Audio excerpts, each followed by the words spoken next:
శివాయ. ఇవాల్టి నుండి మనం 10 పార్టులుగా దశమహావిద్యల తత్వాన్ని రోజు ఒక చిన్న వీడియో రూపంలో ఆవిష్కరిస్తాను. అందరూ సావధానంగా విని తత్వాన్ని అర్థం చేసుకుని సాధనలో ముందుకు వెళ్ళండి. దేవతల భావం నుండి తాంత్రిక చైతన్యం వరకు తీసుకెళ్లే ఈ 10 వీడియోలు ఇంతవరకు ఎవ్వరూ ఈ విధంగా ఆవిష్కరించినటువంటి జ్ఞానాన్ని మీకు అందిస్తుంది. భారతీయ ఆధ్యాత్మిక సంప్రదాయంలో తంత్రం ఒక ప్రత్యేకమైన స్థానం కలిగి ఉంది.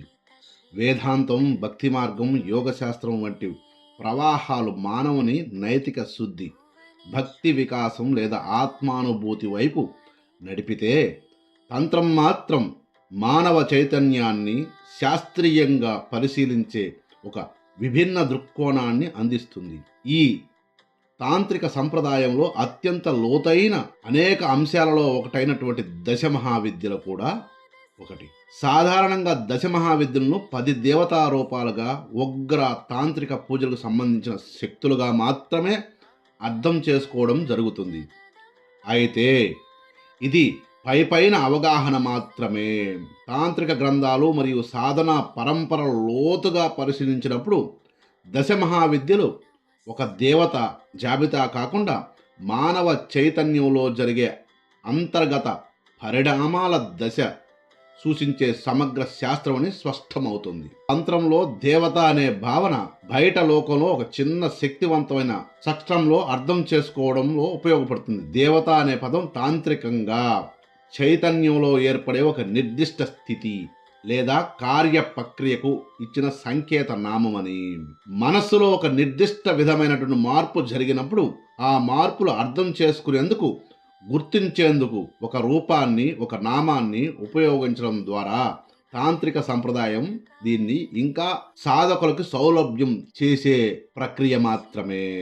ఈ కారణంగా తంత్రంలో దేవతలను శిల్పారూపాల్లో, చిత్రాల్లో లేదా మంత్రాలతో చూపించిన వాటి అసలు ఉద్దేశం బాహ్య ఆరాధన కాదు. అవి సాధకుడి అంతర్గత అనుభవాలను సూచించే సూచకలు మాత్రమే. విద్య అనే పదానికి తాంత్రిక అర్థం.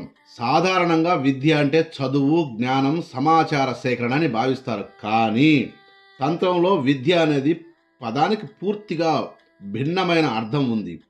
తాంత్రికంగా విద్య అంటే మనసులో ఇప్పటికే ఏర్పడిన తప్పుడు అవగాహనలు విచ్ఛిన్నం చేయడం.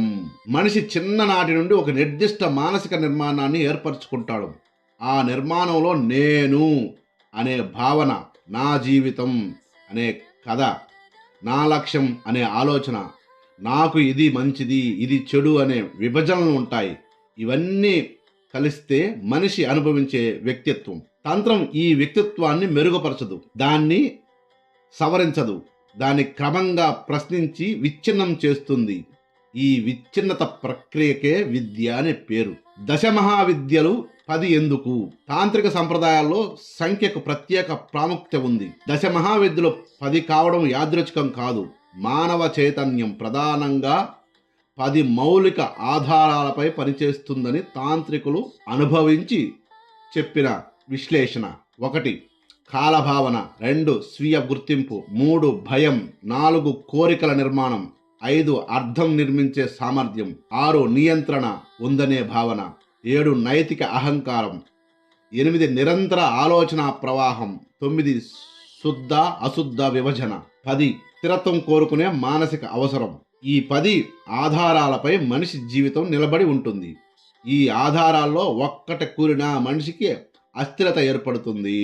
ఈ ఆధారాల్లో ఏ ఒక్కటి నశించినా మనిషికి అస్థిరత ఏర్పడుతుందని దశమహావిద్యలు ఈ 10 ఆధారాలను ఒక్కొక్క దశలో ఎదుర్కొని వాటిని విచ్ఛిన్నం చేసే తాంత్రిక ప్రక్రియలుగా పనిచేస్తాయని గ్రహించండి.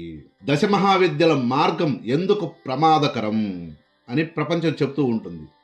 దశమహావిద్యల మార్గం ప్రమాదకరం అని తాంత్రికులు స్పష్టంగా చెబుతారు. దీనికి కారణం బాహ్య ప్రమాదాలు కాదు, అంతర్గత అస్థిరత.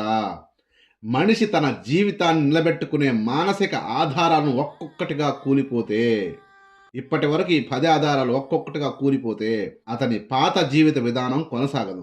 ఈ మార్గం శాంతి కోసం కాదు, విశ్వాసం కోసం కాదు, ఇది భయాన్ని తొలగించాలనే ప్రయత్నం కూడా కాదు. ఇది సత్యాన్ని, అది ఎంత అసౌకర్యంగా ఉన్నా ప్రత్యక్షంగా చూడాలనే సిద్ధత ఉన్నవారికి మాత్రమే అనుకూలమైన మార్గం ఈ దశమహావిద్యల మార్గం.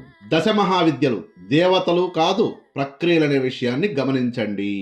ఈ వీడియో ద్వారా విషయం మీకు స్పష్టంగా అర్థం చేసుకోవాలి.